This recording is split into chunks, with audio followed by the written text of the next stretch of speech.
happened to a slow burn? What happened to yearning?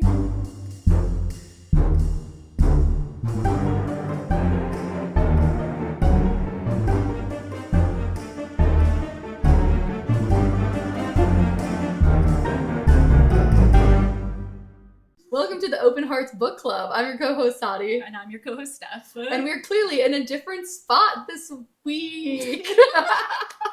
As you can see, our podcast setup is right behind us. But today we're in front of my computer because we're going to go through a bunch of tropes and rank them based on what we like. I think we've done such a great job in our podcast complaining about a lot of tropes. And today we are going to actually talk about the things that we do and don't like. But also still don't like. Yeah. So we've got 5 categories here. Our favorites, things that we usually like. Depends on the execution. We usually don't like it. And I said throw it away. Yeah. Just throw the whole damn thing away. We're using the tieredmaker.com. I'll put a link to the actual one that we use if you want to play along and also put in what your favorites were. But we'll kick us off. Sorry, we're in a bit of a giggly mood. Little silly, goofy mood. Ate some noodles and we're ready to rock. I really do feel like it's such a nostalgic, informative memory to be sitting at like a computer with my friend after eating noodles and company. Well, kind of actually. I'm pulling up neopets.com. Okay, first one we have. Don't look at it. Okay. Don't look at it. I'm kidding. Okay, we have royalty fic. I'm assuming that's just like princesses, princes, kings, queens. So I'm a sucker for a knight. Oh, you do love. So for me, I would probably put it in. I think it might be either usually like or depends on execution because I do feel like there's a wide range of things within royalty fiction. Yeah. I do typically love stories that are set in like medieval fantasy and it is about royalty. Yeah, agreed. I don't have time for peasants. No, these plebs. But what I mean by that is like usually if I'm reading a story, I want to read about the most interesting person in that frame of time or whatever. And it's gonna be. And yeah, knights are fun. You have a beautiful lady knight tattoo. I sure do. Oh, whatever. I'm gonna put it in favorites. Cool. We love royalty. Down. Not you, England. Not the English monarchy. Hey, off. Celebrity fic. I don't think I've ever. Yeah, you have. Well. Yes, bodyguard. Bodyguard. So I was gonna say like celebrity fiction in terms of like. I think it is just like one of the characters is a celebrity, and I would usually say I don't like it, but I really loved that one Disney Channel movie with Sterling Knight. Sterling Knight. But it's a Disney Channel movie where he is a celebrity pop star and he meets an ordinary girl and they fall in love. Just an ordinary girl. Or like, isn't Camp Rock technically? I didn't like Camp Rock. What the hell? And that's not a book. You're right.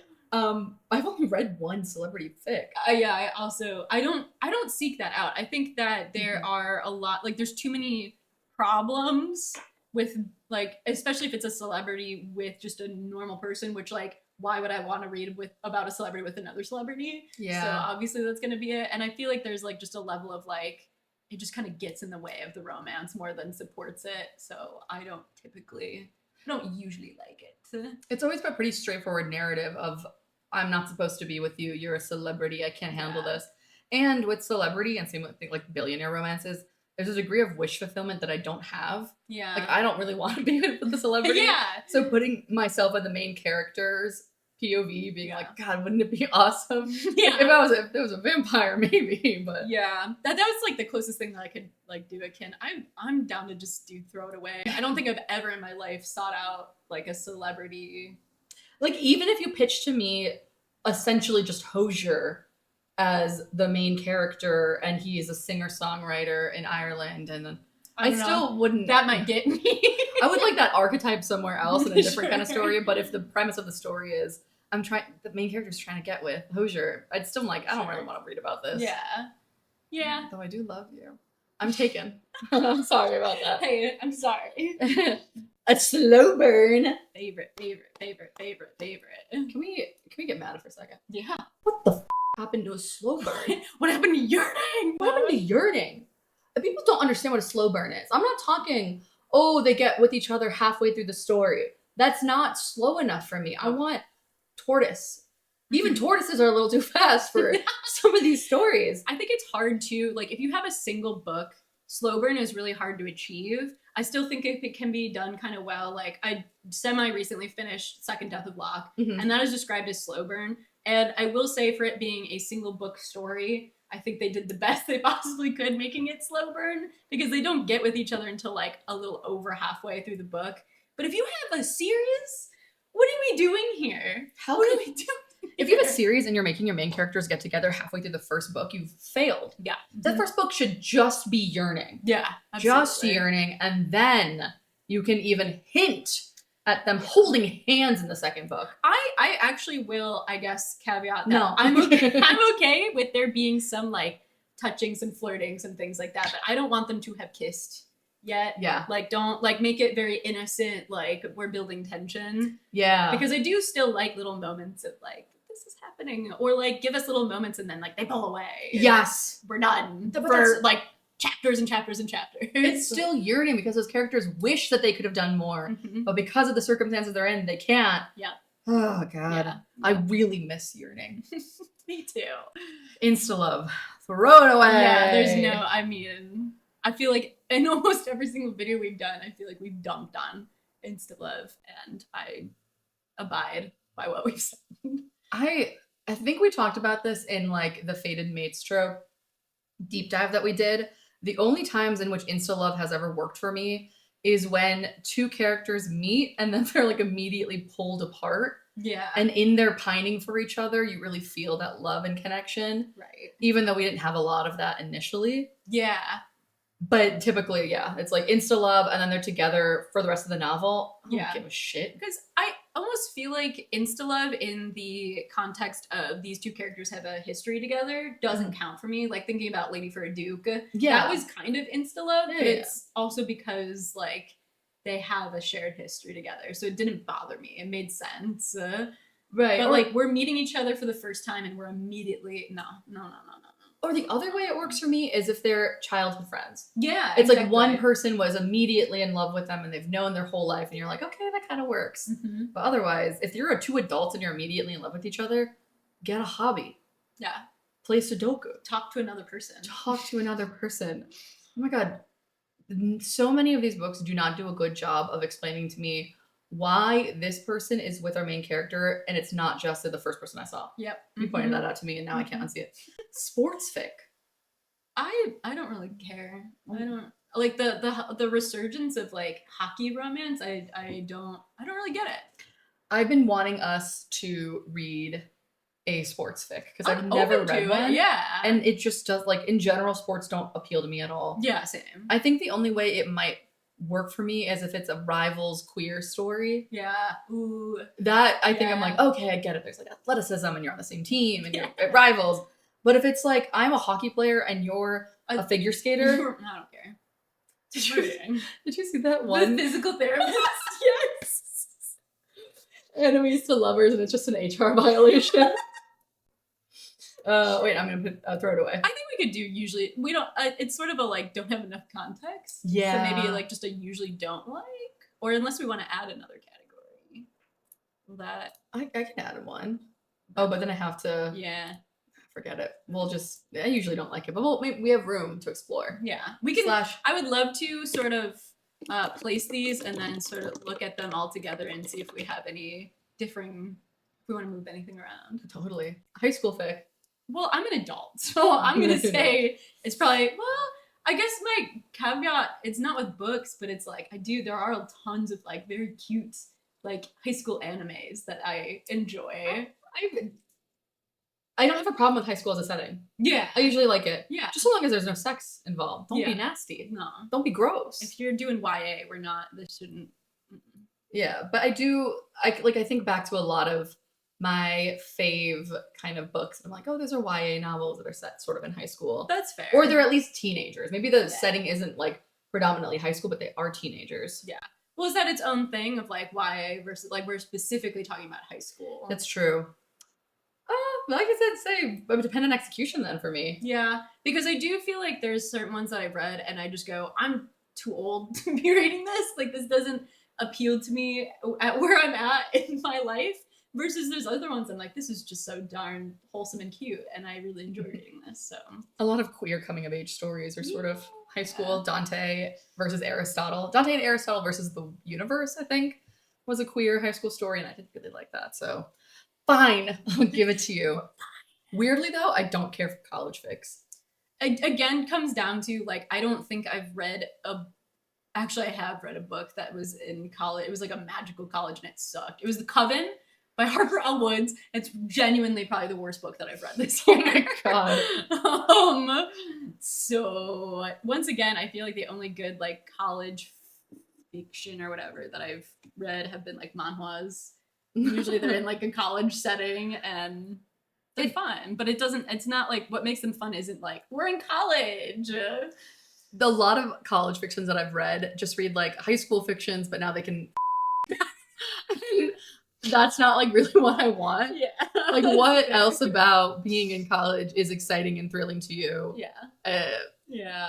Well, because it's like it does lead into like, oh, I finally have like some sense of independence. Mm-hmm. And I think that that's why it like leans into like, I'm exploring. But then I will say I love dark academia stories that are set in like these like intense private institutions. But again, that like, is technically a college. I don't think that the college aspect is what makes those. Like, I think it's like we like the dark academia, not that it's a college. Yeah, I guess I'm thinking my university experience, I don't really want to read about, but I do want to read about like an exclusive Shakespearean college. Sure. Which I did. It's a very good book. If We Were Villains. Kisses. Like I guess college. Yeah, I'm trying to think about like even the last. I think it might have been Education in Malice. Last college one. That was something kind of like the academic element is fun sometimes. Yeah. Maybe it depends on execution. If it's dark academia, I'm in. If it's Euphoria College, I'm out. No strings attached. Weirdly, I think I wouldn't necessarily read a book if it was like, this is a no strings attached story. Yeah. But I do think a lot more of the books that we read need to have a no strings attached element to them. Right. I think for me, are we thinking about no strings attached as truly no strings attached? Like, because in my head, I hear no strings attached trope. I'm thinking they start out saying no strings attached, but then they get attached to each other. That's what I think. Okay. Of like, we're just doing this purely physical thing, and then we're slowly starting to fall in love. Or like, well, no, I guess I was like, fake dating would be its own separate trope, but I think it, yeah. Is it in there? I maybe depends on execution for me. I don't know that there's anything that jumps out to me as something that has like the no strings attached like trope in it that I really have loved. I think in theory, it sounds nice. Like I feel like I've read a story that has done this where they were realizing that their tension was getting in the way of them finishing like the quest line or whatever. I know I'm talking video game shit. But so they're like, okay, we'll just like make a deal that we can it out and it'll be easier for us and we'll move past it. And so in that instance, they're like, it'll be no strings attached. We'll just get this out of our system. And obviously like that doesn't work. It just makes them want each other more. But I'm like trying to remember what that was and if it was a fan fiction or not. But in general, I'm like, does this? Yeah. Do I like it? I don't know that I have an opinion on it. Like, I think the book that we just reviewed, The Time I Got Drunk and Saved a Demon, could have used a no strings attached element. Yeah, truly. Don't mind me. I'm gonna say I don't usually like it or open to explore. I think it's whatever. Yeah. Throw away workplace fix. No workplace fic. I don't want to read about work, and usually the workplace fictions are like boss employee, and it just feels icky. Oh my god. I truly am trying to think of an instance where I could be okay with it. I know that there was a novel where it was two employees, kind of like rivals. Like, okay. But also, I don't love work. I don't want to read about someone at their job. Like, it sucks. Yeah. But what if the workplace wasn't a corporate workplace? Does that change the element? Like what would be your example? like if we were gonna do kind of a fantasy workplace romance. Or like like somewhere charming, like they both work at a bookstore. Yeah. Again, it's like that's cute, but I don't know that it's like, oh, I gotta read a book or I gotta read a book with this trope. It's not my favorite setting, yeah. So maybe I don't usually like depends on execution. Yeah. I would normally throw it away though. I hate the unprofessionalness of it. And I think it's gross. Weirdly, I can't get past the like, what happens if you break up? Even though I know in this book they're not likely to break up, but I'm like, no, like what if HR catches you? What, you know? What are you gonna do? And I know that there's like a lot of real life internet celebrities who are kind of workplace romance. I think two people from Smosh were like dating secretly, and then they got together and the internet went crazy. So I can see how that would be like kind of an exciting thing to read about. Whatever, as long as you're not boss and employee. Yeah. So there's only one bed. I towing the line between usually like and depends on execution, honestly. Yeah. I feel like we've been getting way more romance books that introduce the one bed trope and then they don't do anything with it. They're like, I'll sleep on the floor. What are we even doing here then? Why do we even have this in here? Like, and it's a lot of the one, I feel like it's one of two ways. One, it's the bed is in the room and then one person sits on the ground, in which case just have given them two beds. Doesn't really matter. Mm-hmm. Or it's this like immediate, I guess we have to doink each other since we're in the same bed. Yeah. Like for me, what makes the one bed trope delicious is in the tension of not doing it, but being put in a situation where like that is, we're so close. We're and so like, anything could happen. So usually I'd like it, but I feel like I'm reading so many more like versions of it that I hate. Yeah. So maybe depends on execution then. Depends on execution. I just feel like everyone and their mom is like, it's my favorite thing. If a book has the one bed trope, I'm gonna read it. I'm like, no, don't let me down, book. Yeah. Although it's not necessarily the one bed trope, but the book that I just read, Kushiel's Dart, I'm obsessed with it right now. You're gonna hear me talk about it in like the next 3 episodes. But that book has a moment where the character, they aren't sharing a bed, but she will like actively goes and joins his bed because she needs comfort. Yeah. And I love that so much. Miscommunication. Do you have any? I like it. Okay. I usually like it. It depends on execution. I'm like, there has to be drama. The plot has to get stirred up for a reason. Yeah. It's just that a lot of authors tend to do miscommunication in a way where it's like, it's not miscommunication. You just didn't listen to the whole thing. Yeah. I prefer it when miscommunication is 2 characters are hearing the same thing and interpreting it completely different. Yeah. And then they're like, well, I just told you that I liked you, so why are you acting weird? Yeah. And the other person's like, oh God, I guess I just got rejected. Like, I gotta move on. And you get to be like, you guys are idiots and I hate you. I do like miscommunication. I do feel like I have a very specific line with it though, where sometimes it gets resolved too quickly. And then sometimes it's dragged out for way too long. And I feel like that middle ground is not often like hit with the miscommunication. Like sometimes I'm like, there could have been more. And on the opposite end, I'm like, there was too much. Like this, I'm mad now. Especially when the resolution is, oh, that's what you thought? Okay, cool. Don't worry about it. That was wrong. It's like, no. I wish it was a little bit more impactful. And I feel like the miscommunication trope comes in usually so late in the game that I'm like, why are we doing this? Have done this earlier on. Like, make this the first thing that happens. Yeah. And then they start off on the wrong foot rather than like, everything's good. And then one miscommunication happens and they like hate each other all of a sudden. I don't know. Like a good example of what I'm talking about is in 6 of Crows. Kaz and Inej are 2 characters that have a lot of trauma that influences how they are handle touch. Yeah. And so while they both like don't really initially admit it to themselves that they like each other, they're kind of seeing where the other person like is in terms of their willingness for intimacy. And I think Inej like gives a bid basically of, hey, I'm reaching out to you, but because of his like touch phobia, he can't reciprocate. And she takes that to be like, okay, I guess that's it. I guess that was our only chance. And even though he really wants to be like, no, actually it's not, he himself is like, oh, I can see how this got miscommunicated. Yeah. And I'm allowing this miscommunication to happen. Yeah. Because it is easier for her to just not be with a guy like me. Yeah. I really love their angst. It's so good. It's so good. Two people who want to be together but just like can't touch each other. No, that is yearning. Ugh. So I would say I usually like it. I'm down to put it in usually like. Yeah. As long as it's not something stupid. Secret relationship. There's so many ways you can go with this. Yeah. Is it our main characters are hiding their relationship from the world because they're not supposed to be together? Yeah. Cute, I don't see that often. Or is it...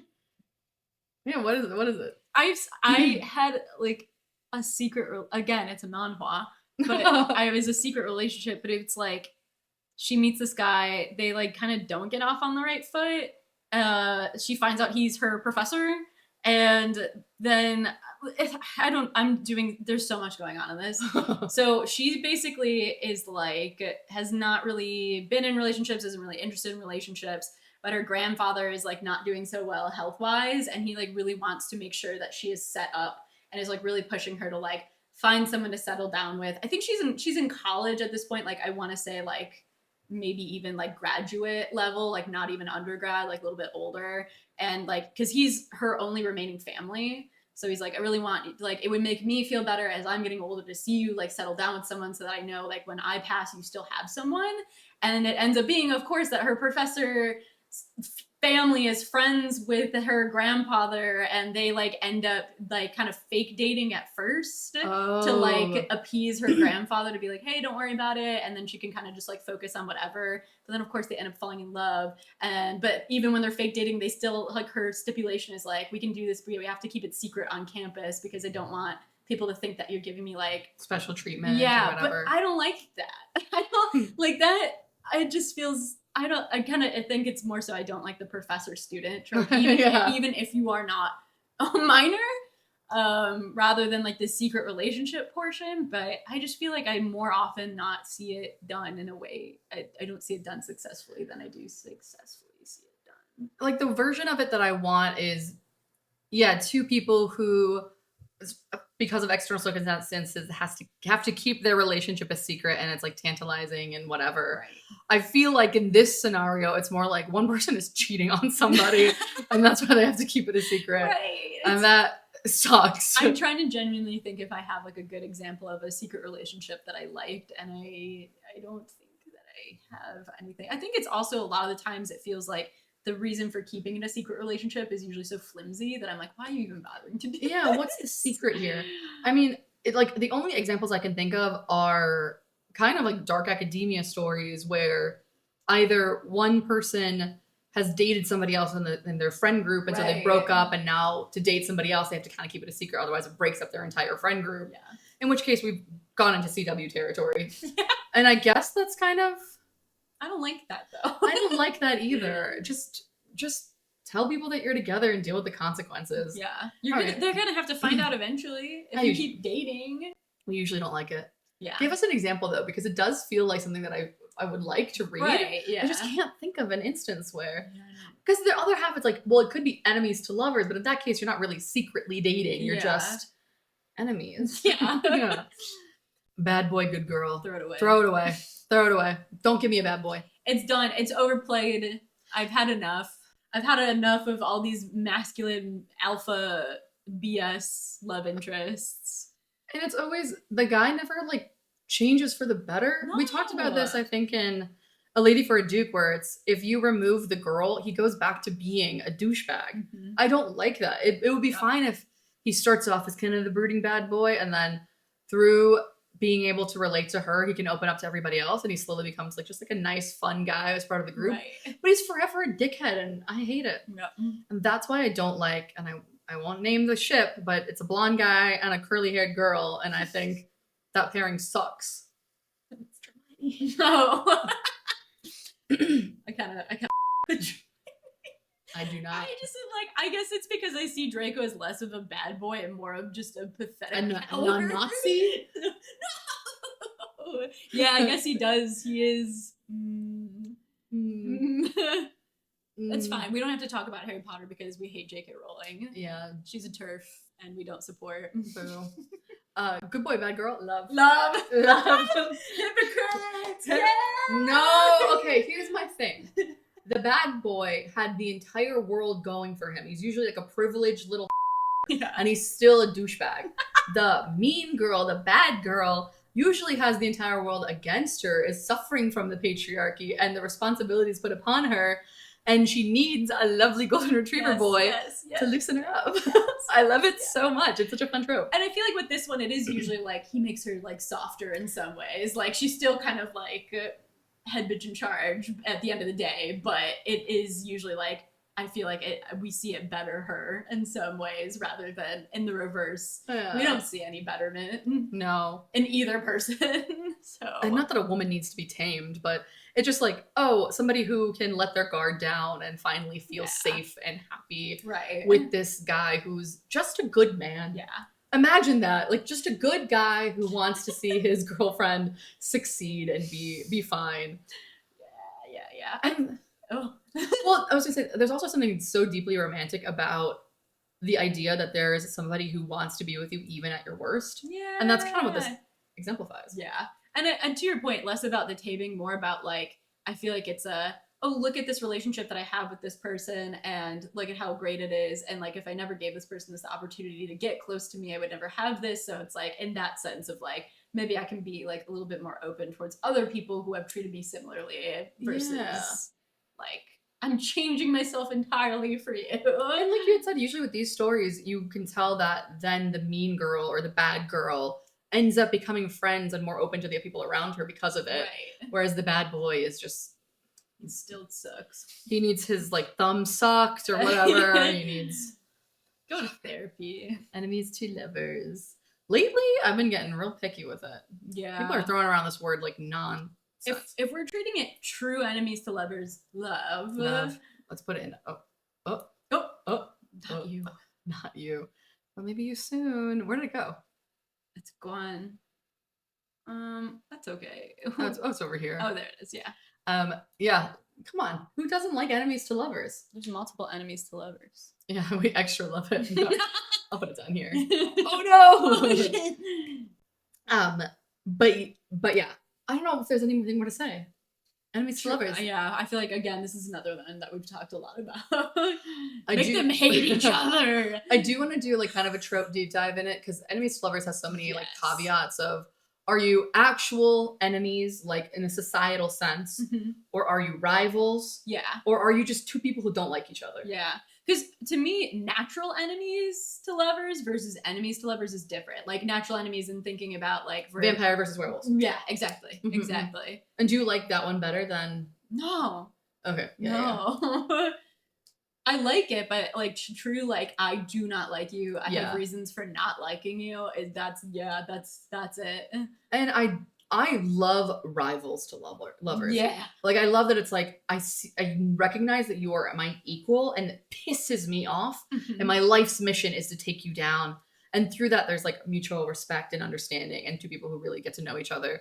Yeah. Love it. So good. That's why I love Dark Academia. I don't know that I can recommend the book as a whole because it falls apart towards the middle to the end, but the beginning portion in Education for Malice is Dark Academia, toxic Yuri, rivals to lovers. Like it's in the beginning is so good, and then it almost feels like as soon as they get together, it falls apart. Every time, don't get together, guys. Just make it have more like take a longer time to get together. That's all I'm asking. That's all I ask. Again, the back and forth. We don't have to like the immediate first we get together. Now we're just together.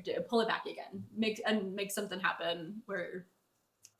But anyway, one of my favorite like academic rival stories is this book called The Betrayals by Bridget Collin. The Betrayals by Bridget Collin. And it is so good of like just two dudes. It's always queer rival stories that are so good of like two guys who just cannot stand each other. One dude's like really hardworking. We talked about this. The other one is like a natural prodigy and it pisses each other off. And as they're going through their rivalry, they're slowly realizing like, you are the only one who sees me. You are the only one who can match me. And match my freak. Match my freak. And it's good. There's lots of twists and turns on that one. Another one that I don't know that I can recommend because I got a like error copy. So I did like the last 2 chapters of the book. I still don't know what happened. Because they accidentally repeated the first 2 chapters of the book instead. Because it ended, and I was like, this would be a really weird place to end the story. And so I had to look up, like, is this going to be a series? And they're like, no. So I'm like, there's no way that that's how it. And then I found out that I got like a misprint. And I hear that the ending of the story is very controversial, but Dark and Drowning Tide, again, it is a like fantasy expedition, 2 rivals to lovers, 2 women, like, and one is like this beautiful, like ethereal, like white hair, pale skin, very feminine, loved by everyone, and like this other, I can't remember their names right now, but she's like very severe, short hair, black hair, but like they're the only ones that like truly see each other, and like it's so good. Another very niche version of that is 2 people who are vying for the same person and then they just fall in love with each other, like Korra and Asami. Yes. It's like you're my enemy because you're going for the guy I like. It turns out I don't even like men. Actually, like you. So good. Yes. So recommend some queer enemies to lovers stories. Friends to lovers. I think I like this one more than you like this one. I have come around to it so much now. It's crazy because I used to be a Friends to Lovers hater. I thought it was so boring. I love it. I'm realizing I had a lot of trauma around that and just in my life. Yeah. Where I was like, because my big gripe with Friends to Lovers is, well, then you were faking it the whole time. You were never actually friends. You were just trying to. Yeah. I can look back and now go, oh, That's fair though. I think that is a fair critique for like not liking it. However, it's more so like we have a shared history together, and like I always feel like when characters already have a shared history, it just makes everything so much stronger. Of like it makes sense, like even if the romance pacing is a little bit faster than I usually would like it still like makes sense in my head. But you have to be good at it too, because if you need to like make you don't need to give us their whole background, but you need to have enough of it where I believe that they were friends. You know what I mean? I love it when it first starts off with, because another gripe I had is like, then why do they have to be friends? Like if they like each other, why can't they just be like each other? And so I love instances where maybe one person initially is like betrothed to somebody else and then they're going on an adventure together. Yeah. Or there's like some reason why their initial interaction forces them to just like be friends. Yeah. And then as they go through this journey, it's like those feelings of love arise and they go, oh no, I actually really want to be with you. And the yearning comes into play and you go, I think it's also usually Friends to Lovers, like a lot of times leans into the like right person, wrong time. Yes, too, of like there's always these like missed opportunities. And I really like that too. Or like, yeah, it's like we were friends. To me too, like I think a lot of the ones that I read, it's like we were friends as kids. Something happened, made us move away. Yep. We come back together. And that's, I think, why it's always made me feel less icky. Because it's like, well, you were children at that point. And sure, it was genuinely like you guys were friends. Innocent love. And like now it's different. The Vampires of El Norte does a great job of Friends to Lovers. Yeah. Although I would say they were just child lovers. No, I apologize. That's not at all what I would say. Edit that I would not say that at all. But yeah, Friends to Lovers is good. I feel like this next one kind of goes into Friends love past history. I love past history, especially when it's complicated. Yes. I'm not a big second chance person. I think that'll come up eventually. Yeah. But past history, tantalizing, delicious. I mean, I don't know that I have much to add other than I love it. Another great example, Six of Crows. Nina and Matthias are 2 characters who are enemies to lovers who, when you meet, because in this particular story, Lee Bardugo does a great job of interweaving backstory throughout the entire narrative, that by the time you learn the full backstory and you're caught up in the narrative, it like meets each other so beautifully well, and you're like, oh, that's why it all came together. And so their shared history and like learning that throughout the story really informs like their interactions during the actual like quest that they go on, and it's so poor version of it though was These Violent Delights, Chloe Gong. I'm sorry, I really wanted to like it, but it's a Romeo and Juliet retelling, and it starts off with them have already dated and broken up, and like the book does such a terrible job of like giving you any backstory into terms of like their past history. I think it really just relies on it's Romeo and Juliet, so you know that they're in love and that's enough. Yeah. Like, no, if you're gonna redo, especially like a retelling like that, you gotta give me something more. Yeah. You gotta make me want it, I guess. Fluff. I love fluff personally. Yeah, we can put it. I would say I usually like it. In my books, I much prefer there being fluff than smut. Yes. Yeah. So I agree. yeah. And we have smut next. I would say depends on execution. Absolutely. Really depends on how. We just did a whole. We did a Patreon if you want to subscribe about bad sex scenes in books. So if you're unfamiliar with fluff, because I don't know if that's True. quite common in terms of like the book stuff versus fan fiction, fluff is just like kind of cutesy, sweet scenes together. Yeah. So like cooking in the kitchen together. Like more like romance of like we're getting into like cuddling versus doinking each other. Yeah. It's like more like I associate with just like the sweet tender moments or like very like banal moments between characters that like are like, oh, this is really nice though. And it really does feel like there's not enough fluff for smut buildup in some of these books. Yes. There's not enough sweet, tender, silly moments before they get into the hardcore doinking of it all. Yeah. It's but they're in so love jarring. Still. Yeah. Hurt comfort. I do like a hurt comfort. That's the angst I do like. Me too.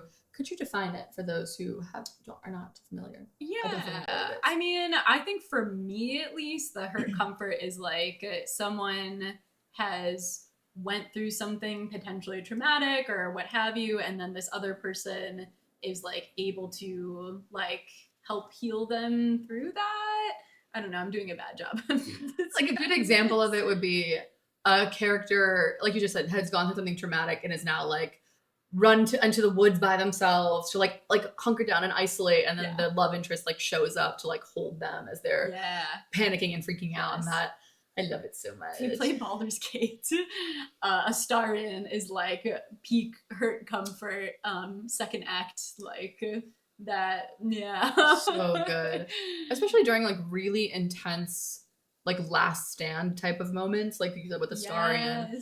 It's like a character is like getting to their character arc moment where they have to like overcome the big bad, and it does a lot to them trauma wise. And then the main character, the other main character is like there to take care of them. Also, I do like, we're gonna get into it, intimate healing. We'll just do it now. I like intimate healing. I think it's sweet. Can you explain it to me again? Intimate healing, from what I understand, is like character A has gotten wounded, and so they have to go into a cave, and then character B has to like slowly help them with their wound, and is like they're too close to each other and it's a little too tantalizing. And there is Kaz and Inej are one of my favorite pairings ever. It's from Six of Crows, but there's a scene in the book where, like I said before, Kaz like can't touch people. He has such a hard time with it, and Inej has like a wound, and so she's like dressing her wounds by himself, and in like a moment where he's, spoiler alert, Six of Crows, in a moment where he's trying to show her, I can be there for you. He helps her with it. And it is probably the most intense scene I've ever read. I remember reading it being like, oh my God, this is changing everything for me. And they're not kissing, they're not doinking, they're not even thinking of each other sexually. It is just like the intimacy of being so close to one another, helping somebody in such a vulnerable moment. I think that goes into like, I think fluff is typically associated with more like flowery, like low stakes moments, but to me like that's still kind of fluff of like we are doing something that is very intimate, but it's not sexual. So non-sexual intimacy I think is incredible. So yeah, I love intimate healing. So good. Except for I have read a story, I forget what it was, where it's like they were doinking during it, and I went, that's wrong. You've got an injury. You can't do that. Okay, this one's specifically for you. Alpha, beta, omega. Here's the thing. The only alpha, beta, omega stuff I've read has been straight alpha, beta, omega, and that not for me. You want empreg? I would be open to exploring like alpha, beta, omega as God intended. As God is my witness. I feel like so much of the published versions of ABO fiction is all straight, and I just don't want to do it. I don't want to do. I've had enough. Again, it just sort of feels like a moot point to have straight ABO. Yeah, but what you want to have sex so you can reproduce? Imagine if that's possible. Yeah, get out of here. Okay. Normally I would say throw it away though, but I want to keep an open mind. I like an ethos of part of this book club is like we can find something we like in every genre. Even the throw it away, I'm sure we can find something in celebrity fic that could work for us. It's a hard one for me. Okay, interrupted intimacy. Okay, I'm not reading a book for this. Yeah. But like a scene where like two characters are about to get it on and somebody's like, hey, I'm here to cuck you. I'm here to cuck you. I would say it depends on execution. Yeah. Because I like it when it's two characters that haven't actually gotten together. We're having like this moment of like and then somebody interrupts and they go, what was I thinking? Like, oh shit, like I shouldn't have done that. But if it's two characters who are like mid doink and somebody comes in as like a comedic, I think that happened in the time I got drunk and saved a demon. Yeah, when they're on the island and I don't care. Yeah, exactly. It's like I think it's really good when it's used as a way to like kind of continue the yearning, right? Continue the tension. But like in any other instance, it's just like okay, and then that happened, I guess. Fair enough. We could have been together if not for the giant battle sequence that happened before I could kiss them. Yeah. And I love it. I love it so much. I love it especially when it's interrupted by like an action sequence that has to happen. And then throughout the action sequence, this character is like, I just wish I had just kissed them. This sucks. Yes. I usually like a fade to black. Yeah. I'm about it. Yeah. I don't think there's tasteful. Yeah. Because again, like I like smut is fine, but it's not what I'm usually reading a book for specifically. Fan fiction might be a little different for me, but and usually a fade to black is like really tasteful in that they are describing the lead up to it of like we're building up to, and that's enough for me. That's all I want. I want to see the intimacy and the romantic tension there. Yeah, I don't need to see the full doink sesh. Yeah, or it's like if you already have one explicit sex scene, the next one can just be a fade to black. We don't need to keep doing this. Right. Unless the whole book is just a smut book, in which case, fair enough. And then, of course, you should be doing that. This is so Yeah. Will you zip me up? And I usually really love it. Yeah, I like, again, it's like the not necessarily, like, not overtly sexual, especially when it's two characters who are yearning deeply for each other. And like, I'm such a sucker for angst. Like I want two characters that want to be together but can't be together. Yeah. And this is the scene that crumbles my heart in the best way possible of just like, and then I'm just imagining like Timothée Chalamet from Little Women. Yeah. The scene with Laurie and Amy, just, oh, that's so good. So yeah, I usually like it. I did read, I will say, a Kaiba and, why can't I think of her name? The Egyptian lady fanfic. She has like one of the, my brain is dead. We filmed so much today. Can I look up Naruto Egyptian lady? No, Kaiba is from Yu-Gi-Oh! Oh, Kaiba! Okay, sorry. Kaiba from Yu-Gi-Oh! I was thinking, Gara? No, Kiba from Kiba. Naruto. You would like Kiba. I love Kiba. No, I love.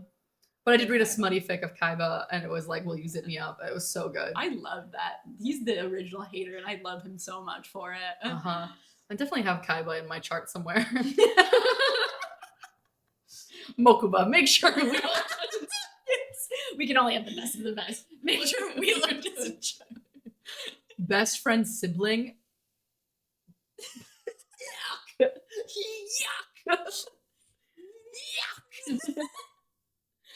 I don't know. I don't know that in like I remember really liking this when I was younger, like a best friend's older brother situation. I'm thinking about my best friend's brother is the one for me, BFB. I don't even remember the other kid's name, but I'm friends with the kid who and Roderick is his older brother, and I'm going, hello. What is it, Greg Heffley? Diary of a Wimpy Kid. Okay, that's fair. That's fair. If I was friends with Greg Heffley, I would be into Roderick. I think there's enough like older brother characters that I've just seen that I'm like, yeah, I get it. Like, But best friend does add a like layer to it. Now that's secret dating. Yeah. Yeah. What is the difference between sibling? Well, sorry, best friend sibling and siblings best friends really throwing me off right now. Best friend sibling, and I get this. It's like from our character's POV. Yeah. So it's like if I dated your brother, Yeah. I don't think I would like that. But if wait, hold on. Yeah. But if I dated my brother's friend, okay. Oh, okay. Yeah. Okay. then I'm like more inclined to sibling's best friend than I am to best friend's sibling. That's fair. Yeah. I think in that instance it feels less like a betrayal. Yeah. Yeah. Weirdly, it feels like way less of a betrayal to your best friend. Yeah. I agreed. Because it adds this layer of like, well, were you friends with me to actually be friends with me, or were you friends with me to get with my sibling? I'm like trying to think of an instance of sibling's best friend, and I feel like it's always the side characters that kind of fall into that trap. Yeah. Which is fine. It's cute. Yeah. Teacher, student, throw it away. Throw it away. I don't think we have to explain that. No. Power dynamic. Icky.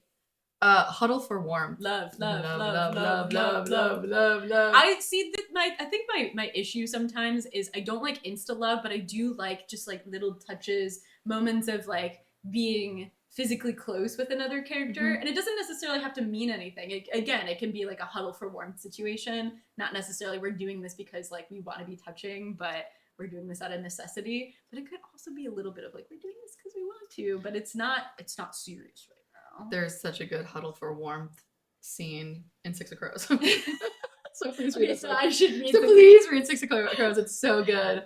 But it's oh god, it's so delicious. What's a huddle for warmth? It's not quite that trope, but like with Bella and Jacob in Twilight. Oh yeah. Like she like cozies up to him because he's a warm little wolf. And she needs him to, otherwise she'll freeze to death, and Edward is useless. I saw this hilarious post that was like, if it were me, I would simply date a vampire in the summer and a werewolf in the winter. And they're so right for that, bestie. So right. Boss employee, throw it away. Throw it away. A billionaire fic? I'm gonna say I usually don't like. I've read 2 of them and I've hated them both. Yeah, usually don't like is probably where I would also put it. Again, I haven't really read novels. I've read manhwa with the billionaire fic, but I find the ones that I like the most are like the billionaire is hiding being a billionaire. Yeah. He's not like flaunting, like, look what I can get you, babe. Or it's the point of the story is a revenge story, and the billionaire is just like another added to like benefit of getting revenge on whomever. Yeah. The one that I did read that was so terrible, it was called The Fine Print. And it was like the main character had to teach this billionaire that human rights are ethics. Important. Yeah. Especially in this economy. Oh. F you billionaires. It just feels like a different like, oh, a woman has to teach a man a basic thing. And why do I want to read about that when that's like almost everyone's lived experience? Besides, any billionaire and these billionaire fics have been to a certain island and they're on a list. So I don't know why you would read about that. Jot that down. Yeah. Forbidden romance. Love. Yeah. Love. And like some of it's like enemies to lovers sort of falls into that too. Yeah. But I love it when it's a friends to lovers forbidden romance. Yeah. That is the most tantalizing. Because then it gives weight to why these friends cannot become lovers. God, I want to read that story so bad now. Fake dating. Or maybe even like a usually like. Yeah. I usually like it. Once again, talking about like The Bodyguard, I don't think that did fake dating well. There really wasn't a lot of instances where they had to fake date each other. Yeah, it's got to be a really compelling reason as to why you need to pretend to date somebody to get out of the situation. Otherwise, this is comical and ridiculous. Not a book, but we talked about this movie, The Proposal, before. Oh, yeah. And I think that does fake dating so very, very well. Last kiss. Love! Oh, God. Especially in a big epic fantasy novel. You're on the 3rd book. They're having like one last night together, one last impassioned moment. And then you don't know what's going to happen. These are like the tropes that make me go, I would never want to live in this world because I'm too soft. But like I read this and I go, my life's never going to be like this. And I am so sad for it. Only in this one moment. I'll never experience this amount of yearning for someone because I'll never be in this sort of situation of like going to battle and thinking I could die. No, okay. Or at least I hope not. I propose to you this. Okay. Last kiss. Past history. Interrupted. Yeah. Slow burn. So am I just saying words or does it all make sense to you? My description of this book is that it's a slow burn, last kiss, like interrupted intimacy. It's like two people who are about to like go like off to war. They might not see each other again. About to kiss. They're stopped because they have to like you have to get out there immediately, and then they're separated. Years go by. One of them maybe moves on. They meet back up again. Past history. I throw up everywhere. I projectile vomit and I cry. Can't spit it out. I don't know that I just like I can't reveal my feelings. Like I think it's like I just can't tell this person that I love them. Like, oh, I can't get it out. I can't say it. I don't like that. I would throw that away. I'm trying to think of an instance in which I do like that. And it's very few. Yeah. Yeah, no. I would say open to explore. Well, we can throw it away. I was like, I don't spit it, just say it. Yeah. Or it can't be the character themselves can't say it. It's more like, again, interrupted. Something is getting in the way. Before they have a chance to say that they love the main character, something else gets in the way. Yeah. I don't know. I think I don't know. Hold on. Let me look this up. Maybe we have explore. This one. You did pretty well. Cannot spit it out. Whoa, sorry. Oh, what the hell? Well, hurry up, woman. It truly is just that they are like unable to say the thing that they want to say. I hate that actually. As someone who is like a little too blunt sometimes in saying what I want to say, this just makes me angry and like frustrated in a way that's not fun. No. And if you really want, like, you need to create a scenario in which this character can't say the thing that they want to say. Right. Instead of just their curse or something. That's perfect. So imagine cursed last kiss, past history. They're cursed so that their interrupted intimacy is because they're cursed and so they can't kiss. And so what recently I got cursed. But I can't talk about it.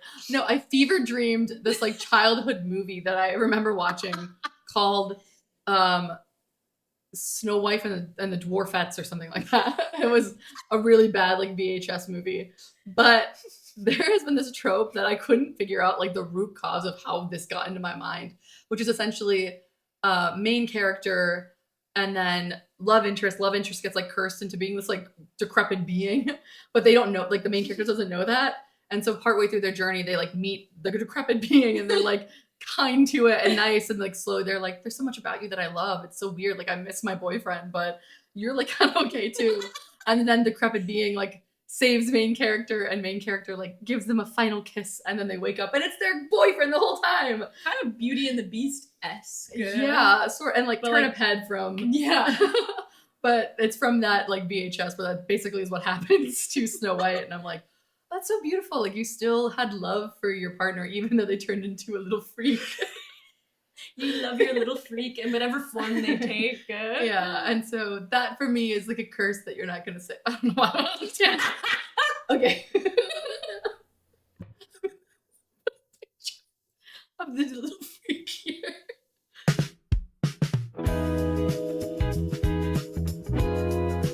Fake out, make out. Okay, let's close this. I don't know what fake. Like just. I think it's like we're stage kissing. Yeah, we have to pretend like we're making out so that they don't notice us. Or I'm in this bar and the bad guy's about to walk in. If we pretend like we're kissing, he's not going to notice the two people kissing. Our faces will be shielded if we pretend to kiss. I would say maybe depends on execution. Okay. Or yeah. No, here's what I propose to you. Okay. Voyeurism room. Oh, you haven't heard me. They have to pretend to blend into the voyeurism room. They just start doing what everyone else is doing. Why do they have to blend in? It's a voyeurism room. Why do they Because the bad guy will find out. What's the bad guy in the voyeurism room? This is Duke Amberglass from Life for Duke. He's in the voyeurism room, looking, stalking around, going. They can't be in here. They would never. Where's Gracewood? I need him to suck my knob. No, well, I propose to this. I give you. One of the characters doesn't know the other character yet. They're just like, oh, I'm running into a room. I just need any distraction. Yeah. Can you pretend to be my partner? Yeah, like Bridgerton does that. Mm-hmm. Where Daphne's like, I'm gonna pretend that I'm talking to you, and he's like, who are you? Huh? Yeah, whatever. I like that. I do like that. Still, depends on execution though. Because we do sort of fake out, make out, and bodyguard, and I didn't care for that. Oh yeah, I did not like that either. Yeah. So, I mean, I guess you could say that for any of these, it can be done poorly. But I would say it depends on execution. Yeah. Because the versions that we described are like... Yeah. You like the voyeurism room. do Gabriel? Yes. I really do. He belonged in that room. Amnesia. I would say usually don't like, but I do have an instance where I do like it. It is yet another manhwa. Say it with us. Say it with us. Manhwa. I love webtoons, okay? I can't get off of it. And there's this one where it's like, it almost seemed like the girl like skipped to the future. Like it starts off, she's in high school, she's meeting this one guy, and then it skips to her being 25. And she's like, oh my God, did I skip into the future? And it comes out that this is present day. She lost her memories though. And one of the guys that she had, like she went from meeting this new student to now skipping like years, like I think, I can't remember what it was, but it was like 9-8 years or whatever. And now like, they're like really, really close. And she is like a little freaked out because she's like, well, I feel like I just met you the other day. Oh. Yeah, she's an actress and he actually is her manager. And that's why they're like so close. And he's the one that revealed to her like, oh crap, you lost your memories again. Like this has happened to you before. Oh my God. And it's like, it's very like, it's been very a fun read. And like, they are very like, she's like, I don't know why I feel like it makes sense, I guess, because you're my manager and you've been around me, but I feel very like comfortable with you, despite the fact that it still feels like I just met you the other day.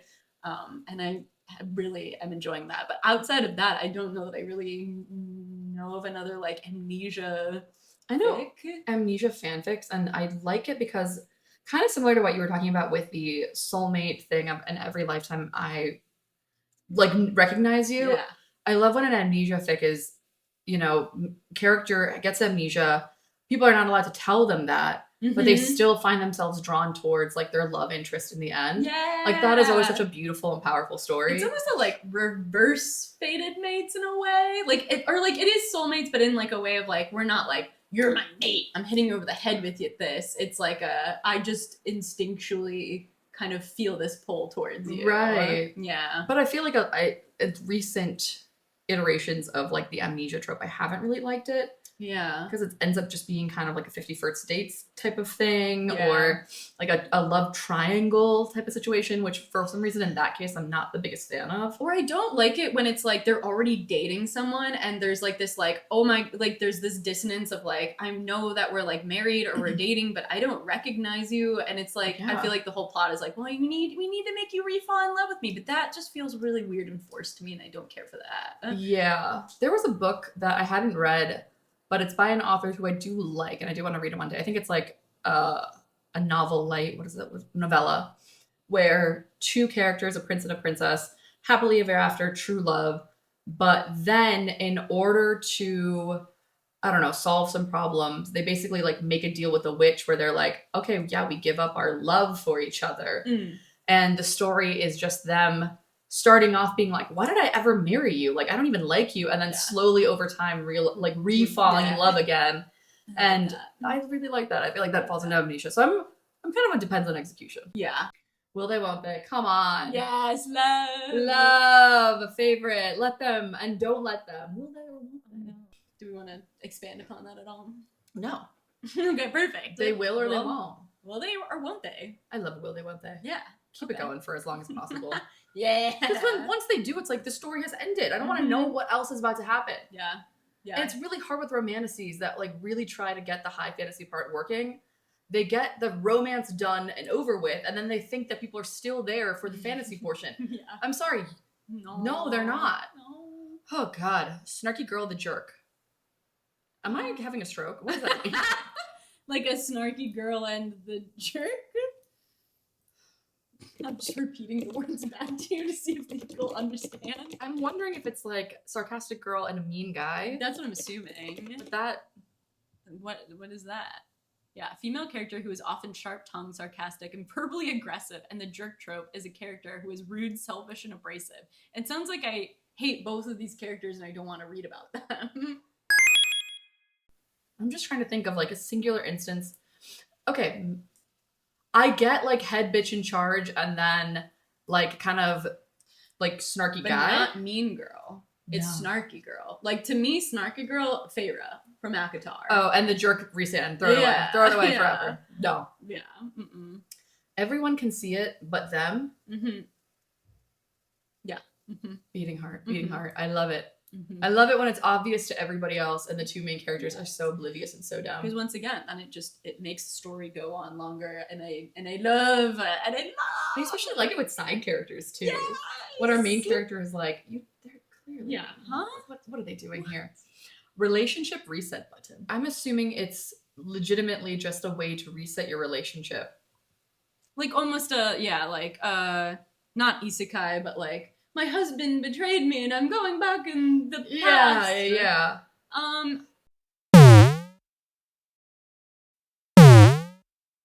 I feel like it usually the ones that I like, it's like something bad has happened in my relationship. I'm not trying to necessarily reset my relationship. I'm trying to reset my life to not be in this relationship.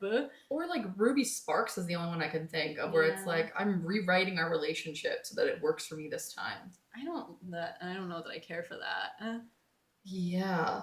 It would be one thing if it's like star-crossed lovers where like in the end they like are pulled apart each time and so they like try again and again and again to get back together. Like what's the word? Not rebirth, but like Reincarnation. type of reincarnation. thing. Yeah. Of like, can we finally get back to each other? Yeah. But if it's just like, buzz, we're restarting our relationship Yeah. to try to make it work this time, throw it away. Yeah. If it didn't work, it didn't work. Yeah. We're good. Star-crossed lovers, I do like. I do like. I love it. It's so angsty. It's built-in angst. I mean, come on. Yeah. Especially when they're pulled apart Which, of course, they should be. because they're star-crossed. Come on. Because if you don't, then I feel like it goes into the weird, it goes insta-love. Yeah. So, And we don't like that. we don't like that. We're like the opposite of insta-love, which is star-crossed. Love triangle. Love! We love a love triangle here. There was an era where people hated it. Begging for the love triangle to be brought back, and I have a post that's coming out about this. We're gonna start a little like reoccurring post on our socials where we talk about an underrated and overrated trope, and love triangle is going to be our underrated one. And I'm begging, like, not only for it to be brought back, but bring it back, and both options in the love triangle be good. Yeah. Be good, please, because I feel like the villain edit, that was a BS love triangle, because it turns out like one of the characters is just bad. Yeah. Or like there's so many love triangles where it's like there's two options, but it's clear that like one option is being completely written off right away. And I think that's why like love triangles were so hated for a long time. Yeah. Because it really was just like, it's not a real love triangle. You know you're going to be with this guy. And then there's like, for some reason, some random dude who was like lurking and annoying our main character. Yeah. But like when a love triangle is done well, where it's a genuinely like compelling and complicated. Okay. And you don't know who to root for? I offer you this. Oh. Love triangle. Uh-huh. Amnesia. Oh, you like pick one person in the love triangle, you get amnesia. You pick the other person in the love triangle. You're not hurt comfort. You're not doing a star-crossed lovers. Your No. souls do not meet. You go, oh wait, no, this person makes more sense for me. Yeah. It's like love triangle. Yeah, you get amnesia. Person A, you were with them or you were about to get with them and everyone knew it. And now you're back to part one. And because like friends to lovers. It's like because you had always seen this person as a friend, you never considered them as an option. But now you have amnesia, you can see all the romantic qualities. And now it's like a genuine, yeah. Yeah. Mm-hmm. Hey, write the story. Pretend it never happened. Like we doinked and it depends. I'm with you there. Because I could get down with that. I think that. Especially if it's like we didn't know how we were like relevant to each other's lives of like, I met you at like a party somewhere and we got together. And then it turns out you are the guy that my best friend has a crush on. And so I'm just going to pretend like this never happened.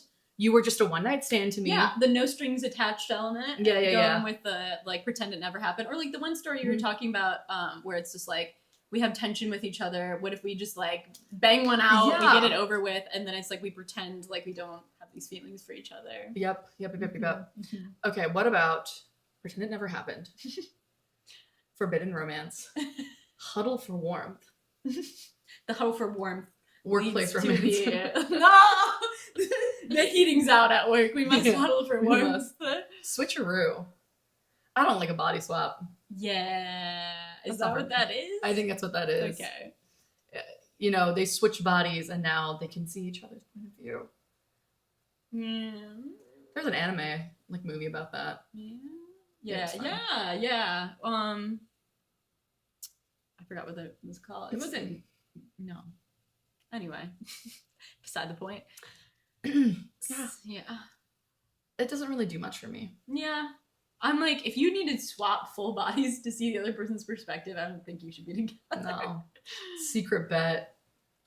Like, oh, I bet you I can date this person. She's so ugly. I bet you could never turn her into prom queen. I would say usually don't like or throw it away because like how are you gonna hear that and then go, I still want to date this person even though they did something so cruel to me. It has to be, the bet is not specifically appointed, for me at least, at the person. It's just in general, can you get somebody to like fall for you, which is still dumb and bad. Yeah. But like the only way it works is that you can't be like, can you get that specific uggo to like you? Yeah. It's gotta be in general, here's a bet. I don't think you can fall in love with somebody by the end of the year. And it's sure. Yeah. Or, a little bit more innocuous that way, a little less mean-spirited. And it works only for me in fae stories. As like a human being, why are you making a bet, you goofball idiot? Come on. But as like a fae trickster or like a god trickster that like does kind of mischievous shenanigans like this, getting roped into a bet or some sort of ploy. Yeah. I don't know, makes a lot more sense in the context. Yeah. Yeah. To me, that reads more like curse, though. Like, again, kind of like Beauty and the Beast style. Like, you need to make anyone fall in love with you in your form that you're in currently. Less bet, more.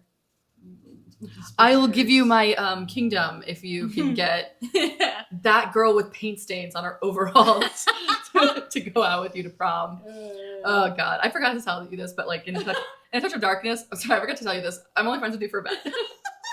But no, in the book A Touch of Darkness, as if there wasn't already so much happening in it, you also find out that Hades made a bet with Aphrodite, and Aphrodite was like, I bet you can't get just a girl to fall in love with you. And then it's like a third act reveal that breaks them up for a chapter. And that's it. It's so stupid. That's what I'm saying, is I do feel like it depends on, or like usually don't like, because I do feel like it's like when they find out, it's resolved so quickly. But for why? For why? It shouldn't be resolved quickly. It shouldn't be resolved at all. IMO. Ooh, okay. A take that I would love to see is the character finds out partway that it's a bet. And they realize, like, oh, I can use this to my advantage. And they go along with the bet without telling the other character. So when it's revealed, they're like, yeah, I knew it was a bet. I wasn't actually into you either. Turns out they were. But now both characters are upset and sad. Yeah. Or, like, breaks it off with them, like, right before, like, the betting period or whatever. Now that's like, a rom-com. I found out it's a bet. We're done! Secret identity. Princess disguises herself and is in the market as a pleb and meets a pleb. Oh my god, I spit everywhere. Yum. I'm thinking of like, so that, but then also like Aladdin. Like Aladdin. Like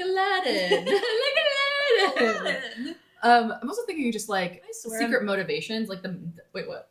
I swear I'm not a Disney adult. I know I brought up Aladdin and Beauty and the Beast. I mean, those are iconic stories. Anyway. But like the secret nanny of like that's a Mm. secret identity that I really like. Of like I have my own True. secret motivation. I'm actually like a super spy, Yeah. but I am pretending to be a nanny. Well, actually, I guess she is a nanny, but you know what I mean. Like yeah. I do like a secret agenda or a secret identity. Motivation. I guess maybe it depends on execution because I can see a scenario where it's like I'm infiltrating the enemy and pretending to be one of them. Yeah. Turns out I actually really like these guys and I'm falling in love with them and oh boy, and then the angst of well I can't reveal who I am. Yeah. I hope they don't find out. I made a bet.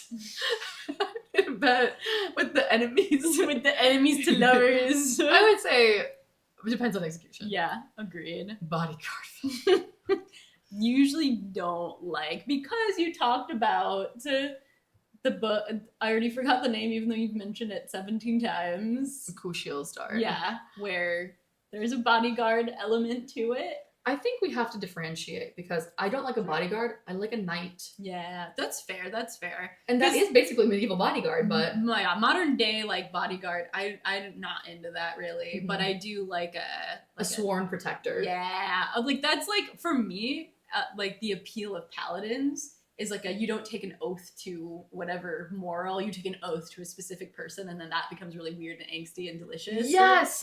Okay, that's the part that I like. That's truly what it is. Yeah. So I usually don't like bodyguards unless it's this specific scenario. Yeah.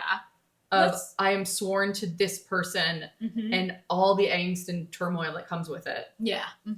So I guess that could be said for like I know it's a job, but you are technically sworn to a specific person, if only for is it like because it's only a short period of time usually, or like yeah, I guess the other caveat to this is like with the scenario that I'm talking about, both parties for a very long time were not like engaging in romance, and it wasn't even just like oh we're not going to do it because it's unprofessional. It's just truly like this was not on the table. It wasn't until we have gone through so much together and we learned about each other as people and not just our roles. Or so the bodyguard fic, one, it feels unprofessional, but two, it's almost just like, well, you protect me and that's what I love about you. But that's your job. But that's your job. Yeah. Yeah. That's true because again, like the night situation, second death of Locke. There's a lady knight, but they're like friends before this relationship kind of starts with each other in this way. So I think that's where I'm like, well, yeah, like they didn't start liking each other because like she was assigned to this guy and that's it. But and I also need to trust that if one character broke up with the other, would that character still protect them and still serve them? Yeah. And if as a reader, I can go, yes, they would. Yeah. Then it works for me. But most of the times, it really feels like no. Yeah. I mean, then you're getting Kristen Cole. Yeah. Oh. So I would say usually don't. Yeah. Yeah. I'm with that. Stuck together. I'm assuming this is like forced proximity. Yeah, like they have like handcuffs to each other. Just literally stuck together, or I think it's like literally stuck together. Like by some string of fate, they are like tied forever together, and now they gotta go on a quest to get untied. There's just too much inconvenience in that for me. The peeing of it all. The peeing of it all.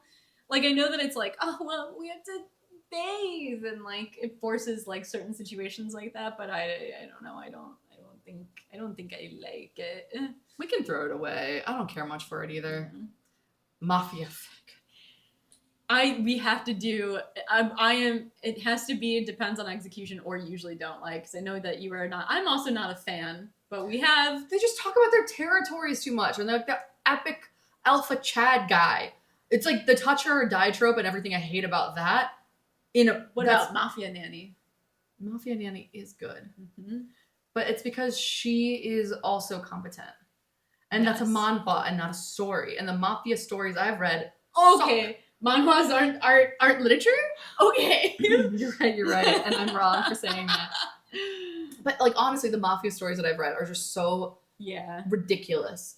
Once again, it's not something I seek out either. Like if it's in a book that I like, it's usually not because of the Mafia element. It's just like Or what about Yakuza Fiancé? Not a book, an anime. Well, it is a manga as well. Yakuza Fiancé is a whole other category of It's mafia.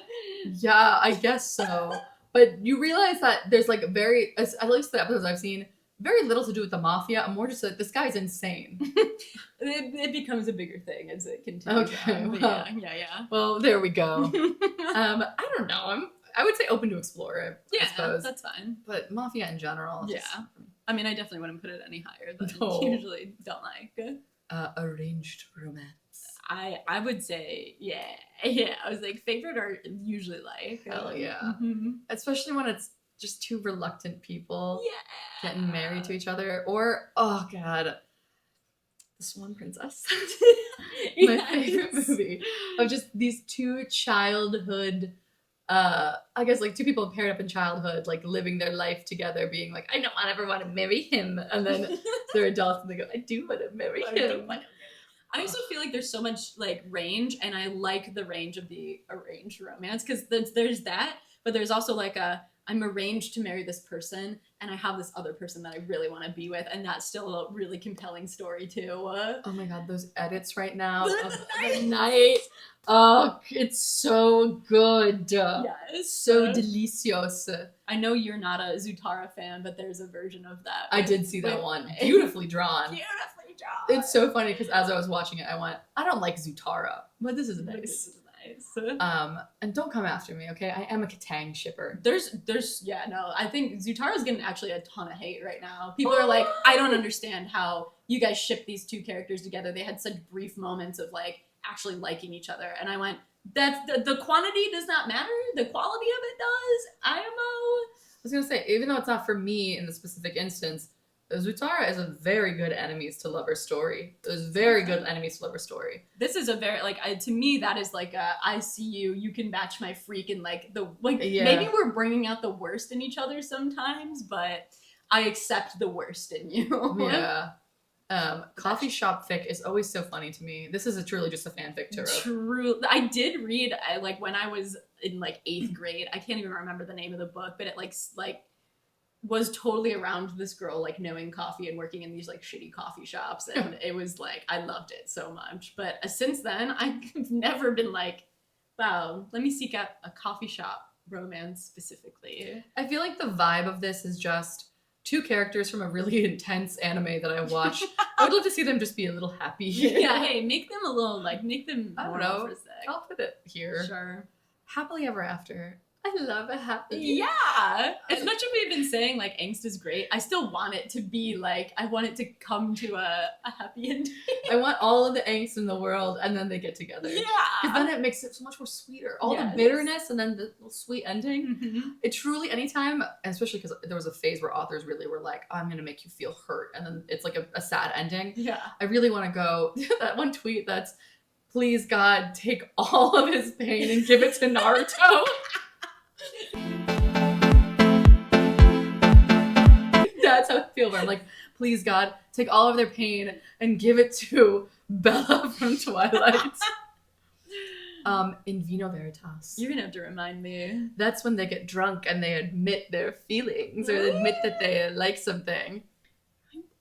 I do kind of like this because I do think that it leans into a lot of these other tropes of like they just said that while they were drunk and they don't actually mean that, or like there's still like some sort of miscommunication, or like the other person is like embarrassed and is like, well, I was just drunk, yeah, I didn't mean that. Like a primo example is it's sort of like Secret Identity almost of, a character met our main character in a certain setting and then meets them later, doesn't recognize that those are the same people, and then when they're drunk is like, I've always been looking for that girl, and they're like, oh my God, that's me. But I can't tell them that that's me because right now I'm pretending to be somebody else, and you're like, ah ha ha ha ha, so good, so delicious, ha ha ha. Okay, in Vino Veritas, bodyguard, interrupted intimacy, and everyone can see it. Happy for now. What is happy for now? Like they're not getting their happily ever after. That would suck. Unhappy for now readers. Happy for now is a trope type of romance novel ending where the main characters have a positive, emotionally satisfying resolution, but it's not necessarily permanent.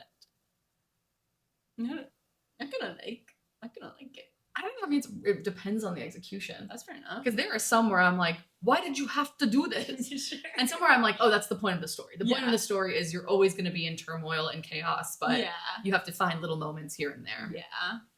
You know what? We can go middle. We can go usually like. Sure. I think there's nothing wrong with the happy for now. I don't think so. It just is unsatisfying. But you have to be comfortable with that. Yeah.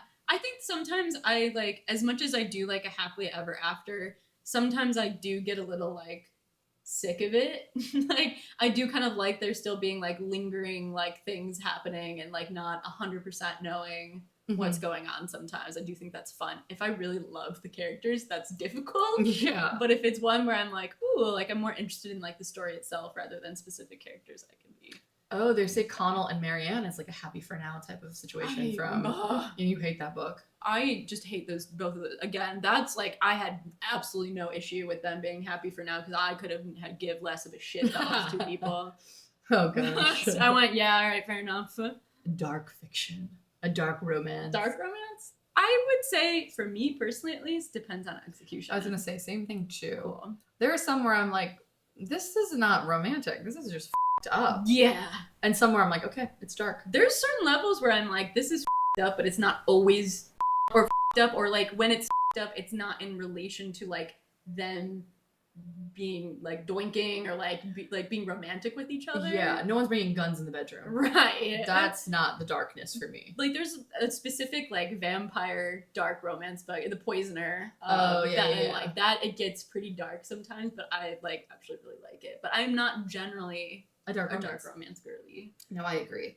It really depends on execution, and I'm very quick to DNF a dark romance if I can see it's going down. It's kind of a crazy route. Yeah. I read a dark mafia romance and I thought it was terrible. Yeah. I think for me, it's like if there's a monster involved in the dark romance, I'm more open to it rather than like it's just some guy. That's a little too close to like home. Yeah, that's a good way to put it. Of like if there's a supernatural element, like a fae, a vampire, any sort of weird monster that sort of explains that the dark nature just comes from culturally. They're a monster. They're a monster versus just a guy who has no understanding of boundaries and is willing to hurt women. Yeah, or is like, I'm gonna kill everyone that you've like slept with even before you even knew me. I don't like that. That's not hate. Yeah. Bully fic. Boo, boo, boo, boo. I've only read one, and even that was like a fan fiction. Yeah. I mean, I guess you could say like bully fic, like Regina George. That's what like I was trying to think of. It's like say is a bully, and Roderick is a bully. Or I was thinking, and then pause. I talked about this before, but a Neville Longbottom Pansy Parkinson one that was really good, and I'm like, she technically is a bully. Yeah. But it's like them years in the future, and she's like not that person anymore. Right. Yeah. But overall, if it's somebody who's actively bullying another person, well, they did that in sex education with the and I didn't the jock guy. Yeah, I didn't care for it, especially when it's like repressed homosexuality. Yeah, and I'm gonna be extremely homophobic and cruel to you, physically violent to you, and then you guys get together. Like, why would I like that? But weirdly, the opposite. I can see myself being kind of okay with of like Mean Girl. Yeah. I think it maybe depends on like the extent of the bullying, perhaps. Right. Yeah, exactly. Like it cannot be I'm ruining your life every single day to the point where you want to kill yourself. Yeah. And then we're gonna get together. Yeah. And like specifically your life. Like I think the Mean Girl thing works for me because it's like she's just like generally mean to everyone. She's not singling one person out and being like especially cruel to them or something. Yeah, no, throw away the bully fiction. That's weird to me. Yeah. Secret Baby, your favorite one. What is Secret Baby? I'm thinking Nicholas Sparks, where it's two people that get together and then they break up, and then like 7 years later he finds out. Have a child? Oh, you had they had a child this whole time. Secret. What does that do for Secret Baby? Secret Baby.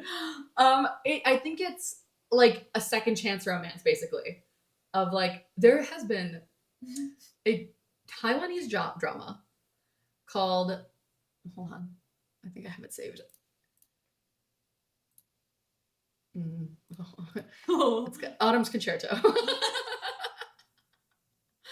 really loved where it's so long and convoluted, but there is a secret baby in it.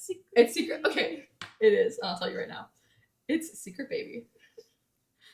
In Vino Veritas. Okay. She gets drunk. Amnesia. The baby gets drunk and then forgets. Hurt Comfort. Bad Boy, Good Girl. And Miscommunication.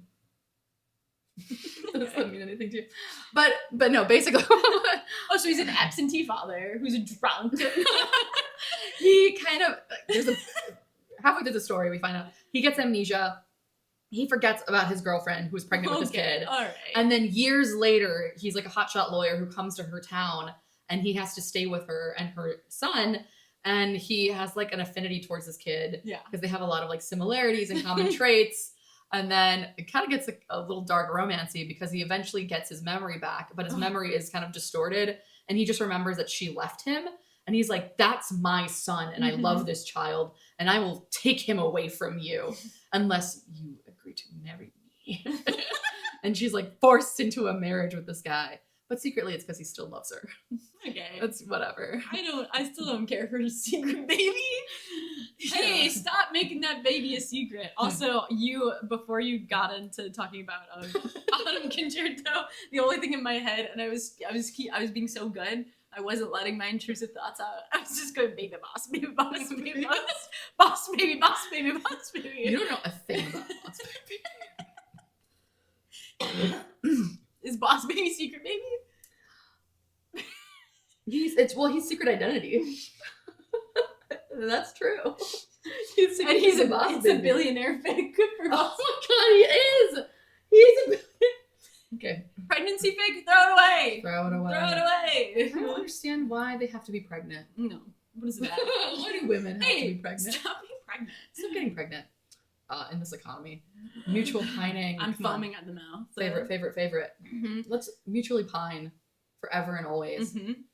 But also one-sided pining. I love potentially even more. The angst of the one-sided pining has me frothing at the mouth. It used to piss me off because of the whole friends to lovers thing of like, well, then you're not actually their friend. You're just waiting in the wings and that's disgusting and you're lying to them the whole time. But now... Consider this. Okay. Consider this. They're friends and they're doing the one-sided pining because they are going, I value this person as a friend and I don't want them to think that I only like them. I'm only their friend because I have a crush on them. So I am just resolving myself to never making this known and just secretly pining over this person, knowing that I'll never have them because I don't want them to ever think that our friendship with one another was a lie. I can accept it. I can accept it. I bring to you today, sharks. No, but I do, especially one-sided pining in a love triangle. Mm. Towards the tail end of a love triangle, when they start to one-sided pining plus everyone can see it.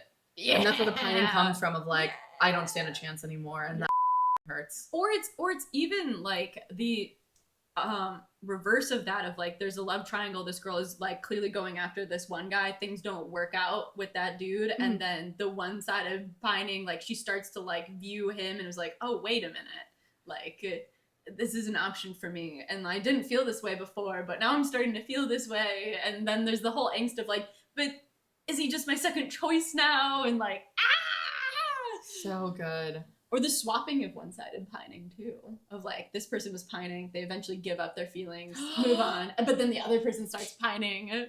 Oh my god, it's one of my favorite stories of all time. Yeah.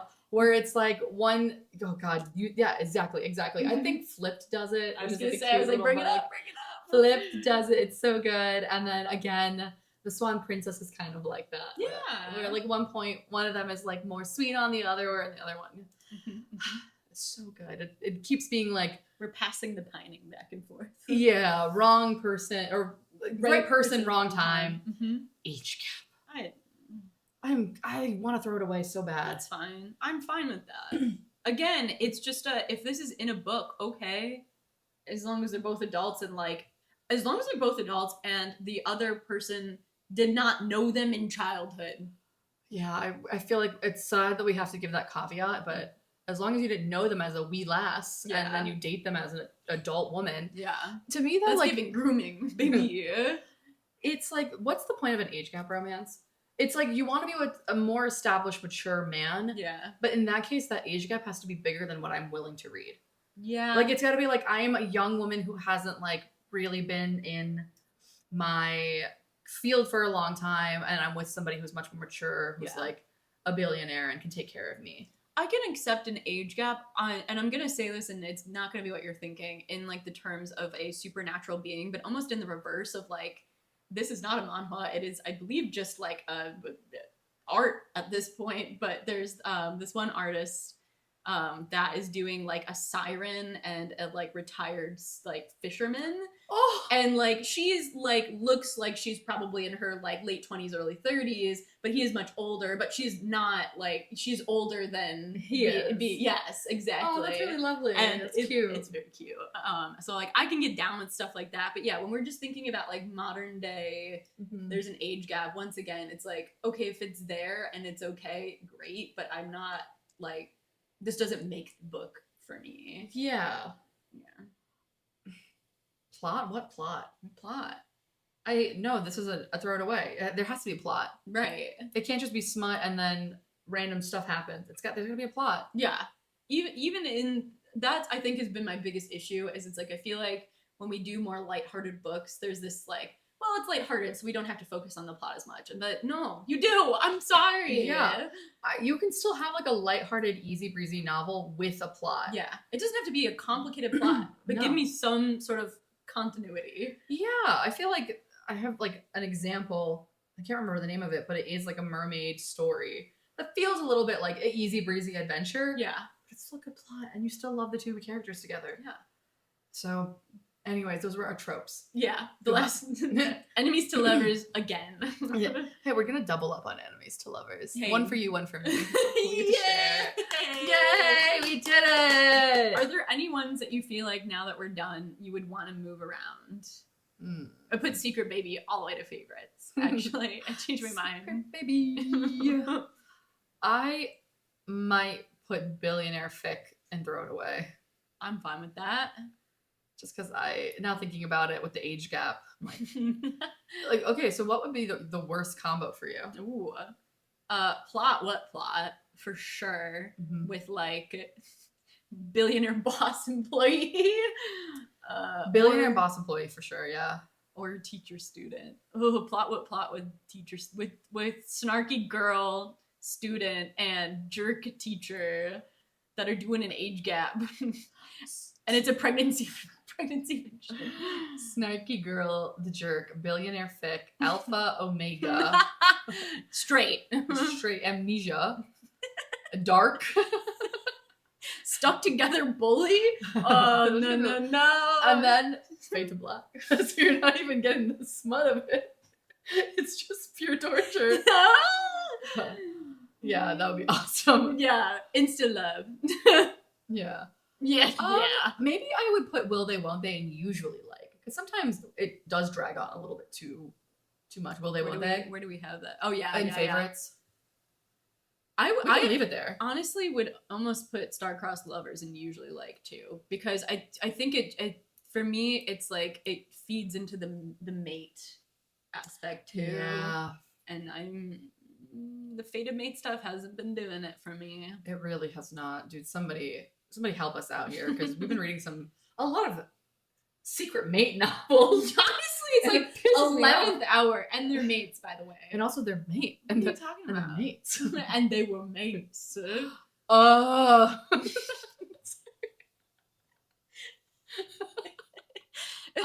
Boss baby mates. Age gap, pregnancy, secret baby. Okay, no. Boss baby mafia. Billionaire Coffee shop. secret.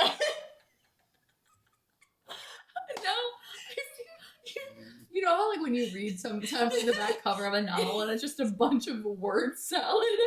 That's what we're doing. Yeah. High school fic, boss baby. Teacher student. Amnesia. Okay, well now looking at ones that we have with our favorites, would I read the story? Royalty fic, it's a slow burn. It's the good boy and the bad girl. And they're enemies to lovers, and they're enemies to lovers, and they're friends to lovers. Well, we also have love triangle up here, right? Oh, one's enemies to lovers, one's Yeah. friends to lovers. Yeah. And the friends to lovers has a past history, but the enemies to lovers gets a hurt comfort It moment. gets hurt, comfort, and huddle for warmth. And then intimate healing, we can give it to the friends to lovers. Yeah. Forbidden romance. romance, the enemies to lovers. Well, but then arranged marriage should be enemies to lovers. Forbidden romance should be friends to lovers. That's why they haven't gotten together yet. They're Or forbidden like to be together. arranged marriage with the enemies to lovers, Yeah. but the friends to lovers are the forbidden. Ooh, yeah. yeah. And then last kiss would, honestly, in this scenario, if we're doing all this, I might be on the team friends to lovers side. Yay! I was gonna say, I was like, and the happy ending is with the friends to lovers because they have mutual pining, but there's one-sided pining about the enemy. Yeah, he's like, you are my wife and I love you, but I have to relinquish I this. must let you go. Yeah, we were just in arranged marriage. The last kiss is friends to lovers, though. It's like, that's the defining point where she realizes it's him. It's them, Ooh. whatever that might be. I was almost like last kiss with the enemy is like a goodbye. Like, but I'm tame. Ooh. Well, There we and go. everyone can see that the friends to lovers is the Yeah. Which Which I could read be that. even more I read why that. the parents of the main character are trying to get them married off. Yeah. It's like everyone can see that these two, if we let this go on any longer, are going to want to be together. And Very- it's forbidden. And it's forbidden. Vampires of El Norte. Yeah. So how dare you? I would read that story. I would read that story. Okay. Would you read or throw it away? Instant love with celebrity, and it's a bad boy, good girl, teacher, student, boss, employee. Okay, so here's what it is. That's bad boy, good girl, but it's snarky girl and the jerk. Yeah, she's the snarky girl, and but she's still a good girl. But she's still good. She's like sassy. And he's just a jerk, bad boy. And he is a very famous professor in his field. and she's a bullies student her. teacher. He bullies her, but then they do the switcheroo. They switch bodies. And they get stuck together because they're going, we got switcherooed, and you gotta stick with me. And he's 95 and she's 21. And she's pregnant. And what plot? And They're just doing it. and And she has a secret baby. she gets pregnant and she has a secret baby. Like, frying my brain just even pretending. I'm like, what? What the hell is this? If you guys have a book that fits these criteria, let me know so I can read it and kill myself. Okay. A sports fic, no strings attached, workplace fic. Okay, we can't do this. I can't. And it's ABO. That's ABO. And it's I've best already given friend's up. sibling, and it's secret bet, but they're bodyguards and they're in the mafia. The coffee shop is the front. The coffee shop is the workplace, but also the mafia is the workplace. I thought this. What about the sports? They're just doing sports recreationally. It's not. We're sports betting.